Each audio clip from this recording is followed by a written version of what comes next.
Hello friends, मैं मनीष सिंह स्वागत करता हूं आप सभी का एक बार फिर से अपने YouTube channel Exam Warriors by Manish Singh पर। आशा करता हूं आप सभी कुशल होंगे। आज हम फिर से हाजिर हैं आपके सामने डेली का डोज 12 मई लेके, जिसमें टॉप 10 करंट अफेयर्स के क्वेश्चन को हमने समाहित किया है, जो आपके एग्ज़ाम पॉइंट ऑफ व्यू से बहुत ही महत्वपूर्ण है, जो अपकमिंग एग्जाम्स में पूछे जाएंगे। चाहे वो ऑब्जेक्टिव एग्जाम हो, चाहे आप यूपीएससी की तैयारी कर रहे हो या पीसीएस की तैयारी कर रहे हो, सबके लिए समान रूप से ही महत्वपूर्ण है ये क्वेश्चन। और आपको ध्यान से हमारे साथ एक एक क्वेश्चन लेके हम चलते हैं। तो चलिए बढ़ते हम पहले प्रश्न की ओर। पहला प्रश्न है आपके स्क्रीन पे। भारतीय रिजर्व बैंक आरबीआई ने निम्नलिखित में से किसे नए कार्यकारी निदेशक के रूप में नियुक्त किया है? भारतीय रिजर्व बैंक जो एक शीर्ष संस्था है बैंकिंग की हमारे देश में, इसमें किसे एग्जीक्यूटिव डायरेक्टर के रूप में नियुक्त किया गया है? तो ऑप्शंस आपके सामने हैं। जोस जे कटूर, दूसरा ऑप्शन है राहुल सचदेवा, तीसरा ऑप्शन है राजेश खुल्लर और चौथा ऑप्शन है सुधीर सीतापति। तो आप इसमें गेस करें, आपके पास 5 सेकंड है। चलिए हम आंसर की तरफ बढ़ते हैं। इसका आंसर है जोस जे कटूर, जिन्हें हाल ही में आरबीआई ने एग्जीक्यूटिव डायरेक्टर के रूप में नियुक्त किया है। ठीक है फ्रेंड्स, अब इसकी व्याख्या हम देख लेते हैं। भारतीय रिजर्व बैंक ने जोस जे कटूर को नए कार्यकारी निदेशक के रूप में नियुक्त किया है। कार्यकारी निदेशक के रूप में पदोन्नत होने से पहले कटूर कार्यकारी निदेशक इन्हें आरबीआई ने अभी बनाया है। इससे पहले जो इनका बैकग्राउंड रहा है, ये बैंकिंग क्षेत्र में ही कर्नाटक के में क्षेत्रीय निदेशक के रूप में इनका कार्यकाल का अनुभव रह चुका है। इन्होंने वहाँ नेतृत्व किया है और इनके पास 30 साल से अधिक का अनुभव है। वे अपने सेवा के दौरान विभिन्न क्षेत्रों में भी अपना सेवा दिया है, जैसे संचार का क्षेत्र हो, चाहे वो मानव संसाधन प्रबंधन का क्षेत्र हो या वित्तीय समावेशन का क्षेत्र हो, मुद्रा एवं प्रबंधन का क्षेत्र हो। इन्होंने विभिन्न सेगमेंट्स में काम किया है बैंकिंग शाखाओं में। ठीक है फ्रेंड्स, तो आपको याद रखना ये ऑब्जेक्टिव एग्जाम्स के पॉइंट ऑफ व्यू से ज़्यादा ज़रूरी है। जैसे कि आप बैंक्स के एग्ज़ाम की तैयारी कर रहे हो तो उसमें ये पूछा जा सकता है कि भारतीय रिजर्व बैंक ने हाल ही में किसे एग्जीक्यूटिव डायरेक्टर के रूप में नियुक्त किया है। तो आपको नाम याद रखना है जोस जे कटूर का। ठीक है फ्रेंड्स, अब हम अगले क्वेश्चन की ओर बढ़ते हैं। अगला क्वेश्चन है आपके स्क्रीन पे। अंतर्राष्ट्रीय नर्स दिवस निम्नलिखित में से किस दिन मनाया जाता है? International nurses day. तो आप गेस करो, ऑप्शन है आपके सामने। पहला ऑप्शन है 10 मार्च, दूसरा ऑप्शन है 15 अप्रैल, तीसरा है 12 मई और चौथा है 20 जुलाई। तो फ्रेंड्स, इसका आंसर होगा 12 मई। संयोग से आज भी 12 मई है और ये नर्सेज डे के रूप में, अंतर्राष्ट्रीय नर्सेज डे के रूप में मनाया जाता है इसे। नर्सों की भूमिका कितनी महत्वपूर्ण है ये इस वैश्विक महामारी के दौर में हम सभी देखने को मिल रहा है। जैसे कि वो एक फ्रंट वॉरियर के रूप में खड़ी हैं, कोविड वॉरियर के नाम से जिसे आप जानते हैं। नर्स हो गए, डॉक्टर हो गए, पुलिस प्रशासन हो गई, ये सब एक कोरोना वॉरियर्स हैं। तो इसी कड़ी में 12 मई को हम अंतर्राष्ट्रीय नर्स दिवस के रूप में मनाए जाते हैं।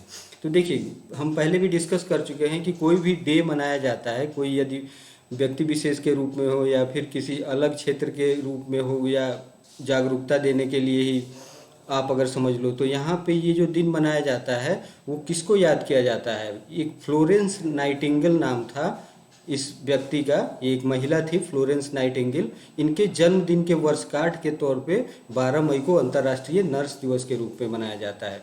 अब आपके दिमाग में आ रहा होगा ये फ्लोरेंस नाइटिंगेल कौन थी?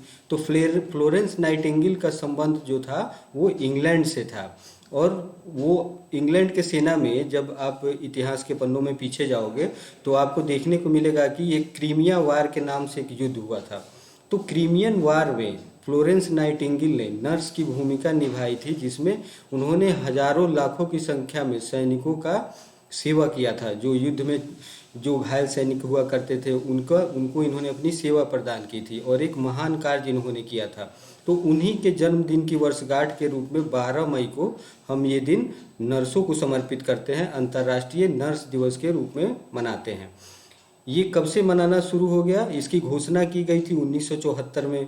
ठीक है, जो और ये मनाने के पीछे इसका जो उद्देश्य था, ये नर्सों के काम को समझना, समाज में अधिक लोगों को इस पेशे के लिए प्रोत्साहित करना। क्योंकि नर्स का जो काम होता है वो एक तरफ से अगर हम भगवान को ईश्वर का रूप मानते हैं तो नर्स भी उनसे कमतर नहीं है। जो इस महामारी के काल में आपने बखूबी देखा भी है।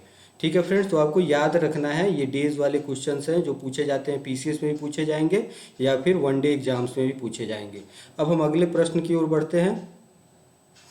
अगला प्रश्न, तीसरा प्रश्न है आपके स्क्रीन पे देखिए, न्यूजीलैंड की किस विकेट कीपर बल्लेबाज ने क्रिकेट के सभी प्रारूपों से संन्यास लेने की घोषणा कर दी? ये स्पोर्ट्स से रिलेटेड क्वेश्चन है, स्पोर्ट्स से भी क्वेश्चंस काफ़ी बनते हैं, आप देखोगे करंट अफेयर्स में। तो न्यूजीलैंड के विकेट कीपर बल्लेबाज हैं, तो यहाँ ऑप्शंस आपके सामने हैं जिन्होंने संन्यास लेने की घोषणा की है हाल ही में।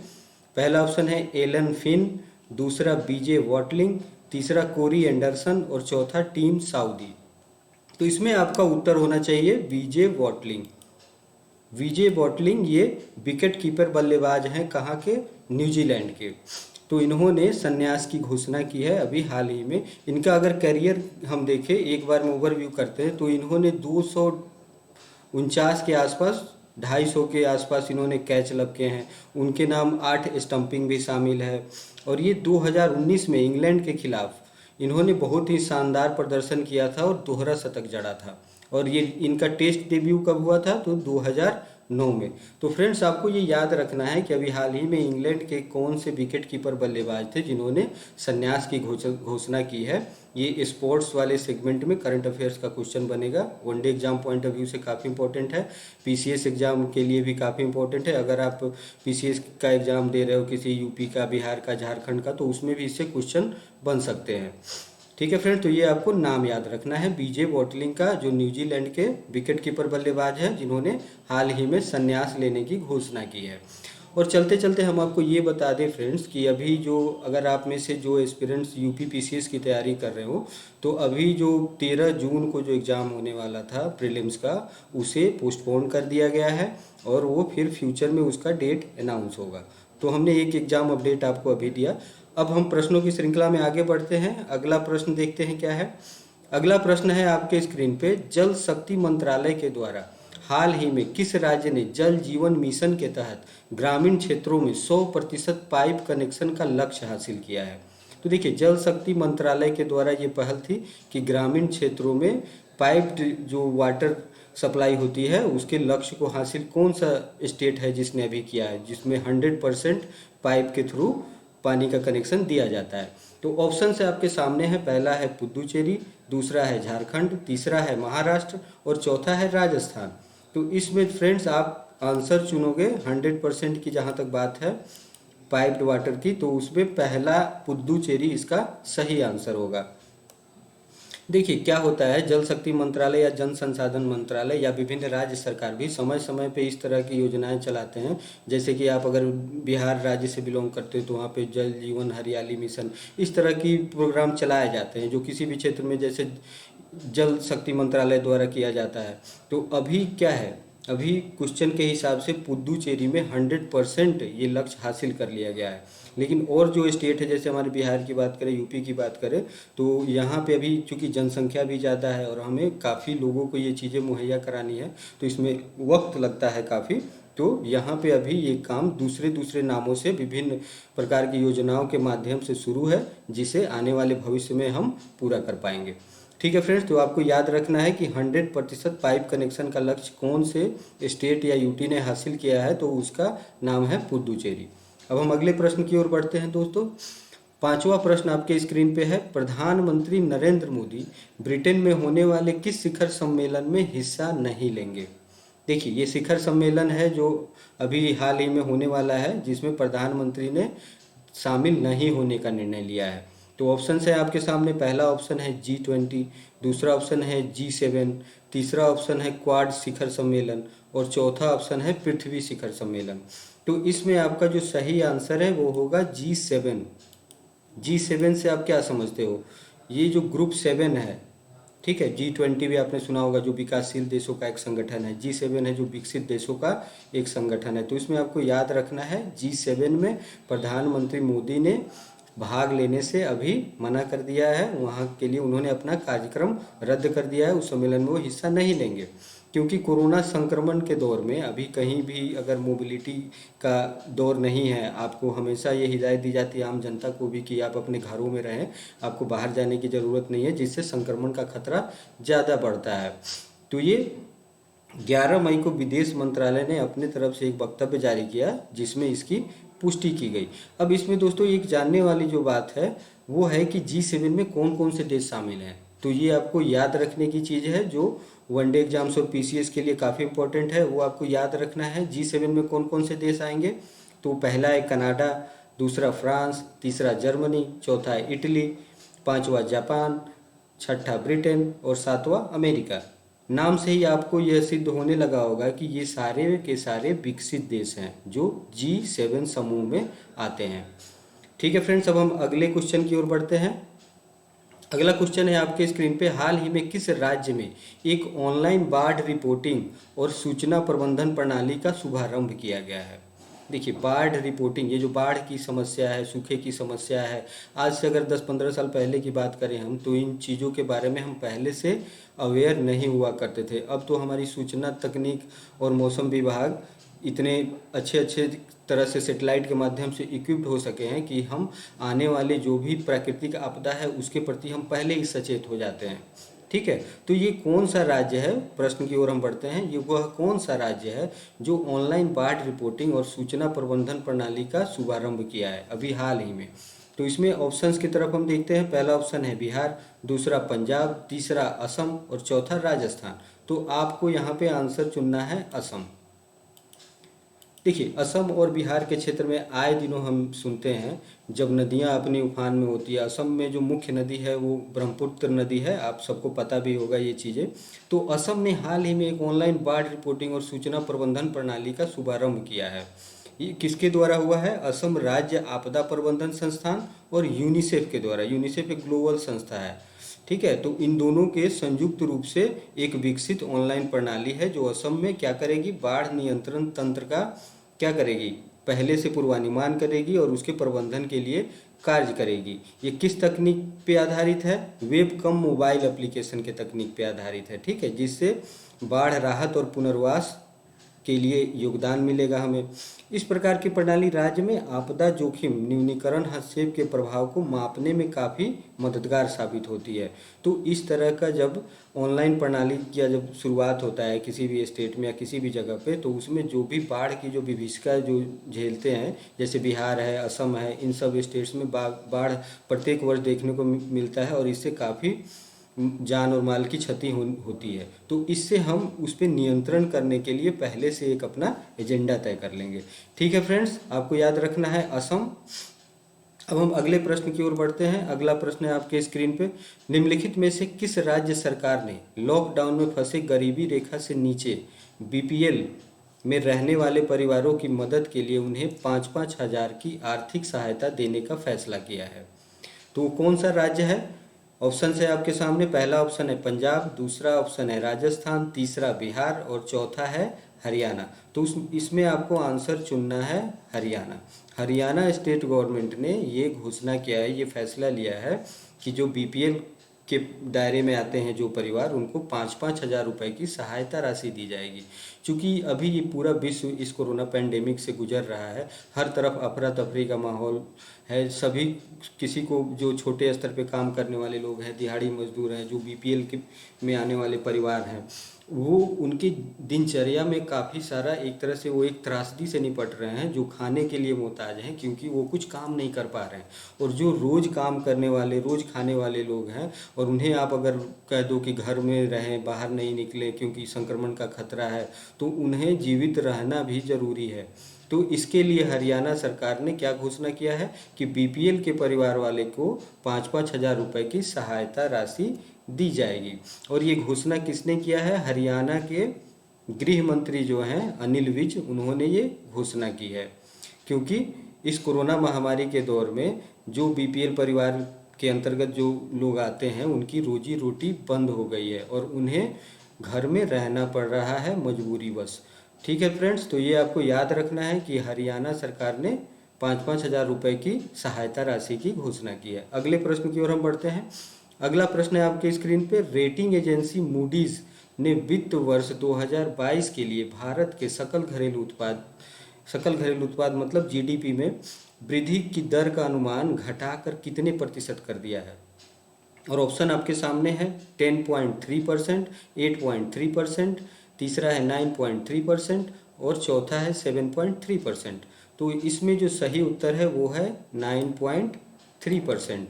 देखिए ये रेटिंग एजेंसियां जो होती है, जैसे कि आपने और भी काफ़ी सारे ग्लोबल लेवल पे रेटिंग एजेंसियां होती है, जैसे क्राइसिल हो गया, इकरा हो गया, स्टैंडर्ड एंड पुअर्स हो गया, मूडीज़ हो गए, ये सब क्या करते हैं, ये एक रेटिंग करते हैं, अनुमान लगाते हैं कि विभिन्न देशों की जो जीडीपी दर है वो कितना घट रही है, कितना बढ़ रही है। चूँकि अभी एक आम सी बात है कि अभी जो कोरोना का दौर चल रहा है, इसमें विश्व भर की अर्थव्यवस्था जो है वो रुक सी गई है, तो इसमें जो अनुमान पहले का लगाया गया था उसमें कमी आने का अंदेशा है, और ये एक जाहिर सी बात है कि इसमें कमी ही आएगी। ठीक है फ्रेंड्स, तो इसमें जो मूडीज़ ने, रेटिंग एजेंसी जो मूडीज़ है, उसने जो अनुमान लगाया है भारत के जीडीपी के वृद्धि दर में, वह 9.3% तक घटाकर कर दिया है। इससे पहले इसने जो अनुमान लगाया था वो 13.7% की वृद्धि दर का अनुमान लगाया था। ठीक है, और इसमें इस रेटिंग एजेंसी के हवाले से कहा गया कि भविष्य में इसमें कोई बदलाव की संभावना नहीं है। ठीक है, क्योंकि हाल के वर्षों में इकोनॉमी की ग्रोथ काफ़ी कमज़ोर रही है, जिससे भारत की ग्रोथ की गुणवत्ता में भी गिरावट आई है।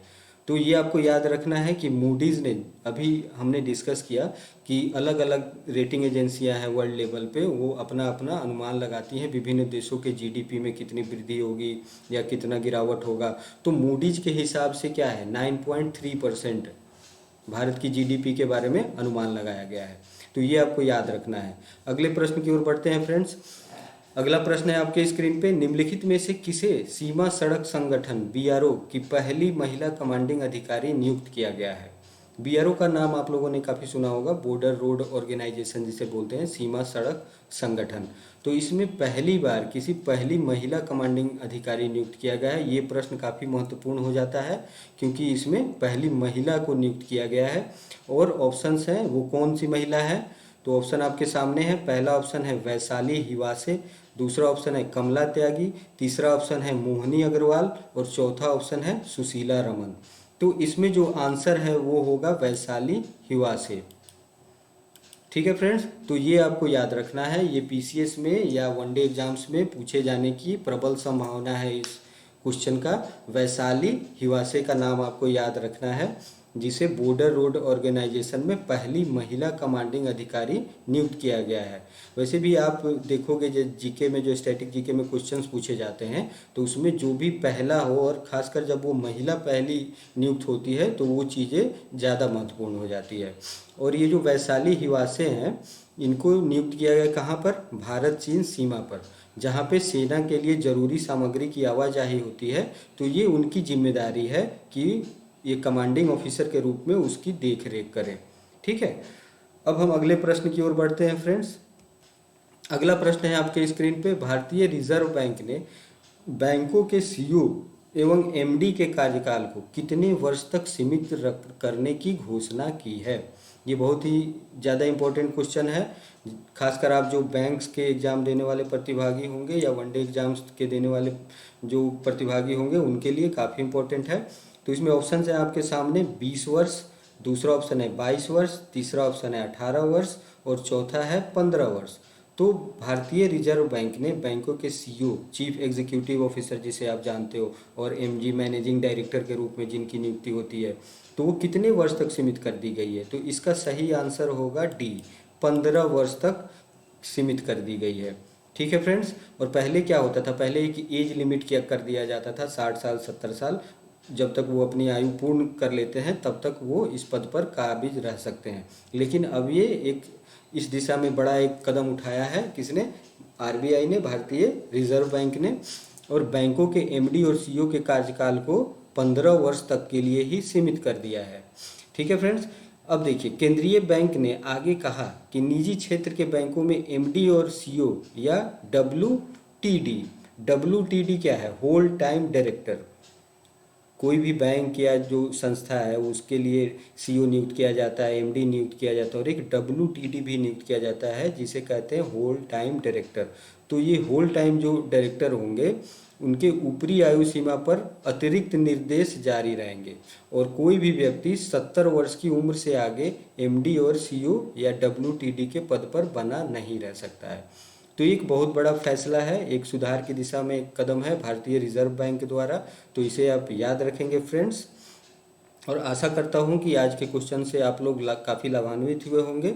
कल फिर हम हाजिर होंगे आपके साथ टॉप 10 करंट अफेयर्स क्वेश्चन के साथ, डेली के डोज के साथ। आप आशा करते हैं कि आप लोग स्वस्थ होंगे, सुरक्षित होंगे, अपने घरों में ही रहें और इस महामारी की जंग जो हमने छेड़ी है उसमें हम सब मिलकर ही इसका समाधान निकाल पाएंगे। ठीक है फ्रेंड्स, तो आप अपनी पढ़ाई जारी रखें। धन्यवाद।